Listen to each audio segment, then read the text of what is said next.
Dynasty Warriors. One of the few games where you could say that if you've played one, you've played them all. They are notorious among gamers as being a game that sticks very close to its roots and makes minor changes, if any. Kinda like the Pokemon series. Dynasty Warriors is not known for its great ratings, but it still manages to pump out games like it's going out of style. It begs the question, if the review scores do not determine if this game is a good game, then what are the review scores all about? I believe I have an answer for that as well. They are for the fans who are keeping up with the latest installments to see if the newer versions of the game that they remember so fondly hold up to what they remember. And with that said, let us get on with the review. People will be glad to hear that the graphics in this game are just fantastic, and that they rival its console counterpart. From the terrain of the battlefield to the cutscenes, this game does a great job at setting the bar for the Vita, and is a wonderful example of just what the Vita is capable of. The frame rate of the game is great, and only once in a blue moon will you even see the slightest drop in frame rate, and for a game where there can be a large amount of enemies on the screen, makes it even that more impressive. However, when it comes to the controls that the game has added to make it a Vita game, they are not on the same caliber as the basic controls. For the most part, the touchscreen controls and the gyroscope controls are limited to the minigames that are added in, with a few of the controls leaking into the main game. In the main game, the controls are mostly used for using special abilities, and what type of controls used depends on the type of character you are playing. Some characters will have you using the rear touchpad, while the others use the front screen to tap what area you want the attack to affect.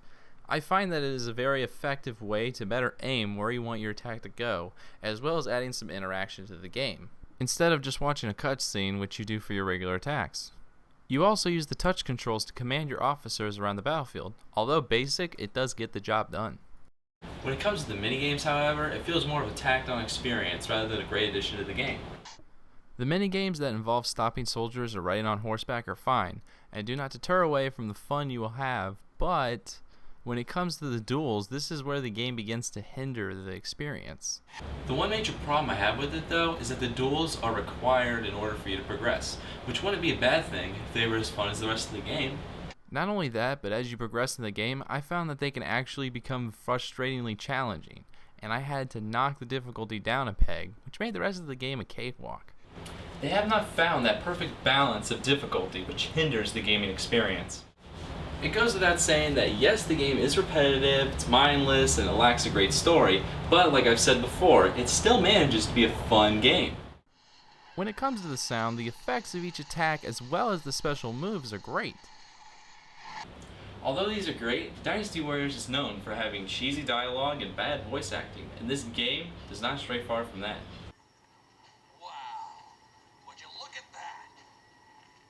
I never knew there were so many loyal warriors in the land. The soundtrack to the game fits it well because when you have a game like this where you are killing thousands of people, what better music than a rocking guitar in the background?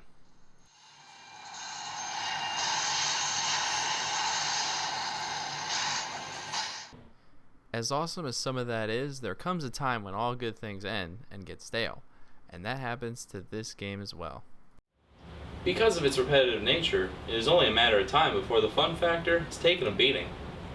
Luckily for this game, that doesn't happen until you've put plenty of hours into it. To hold you over beyond the campaign are other modes, such as the Coalition mode, which is a local multiplayer mode. There is another mode as well called Conquest, which resembles a game of Risk. You will find that these modes for the most part are just more of the same thing, so there's not much more replayability added to the game. The only other mode that is available is the Gala mode, which is just a minigame collection of the same games as seen throughout the campaign. To sum up this game, I would definitely recommend it to anyone who is a fan of the Dynasty Warriors series or just likes beat-em-up games. The graphics are great and show off just how capable this new handheld is. The sound's great too, but the voice acting is lacking, and the story is much of the same with a few tweaks here or there. That is why I give this game a 7.5. Please subscribe to our YouTube channel for other reviews like this.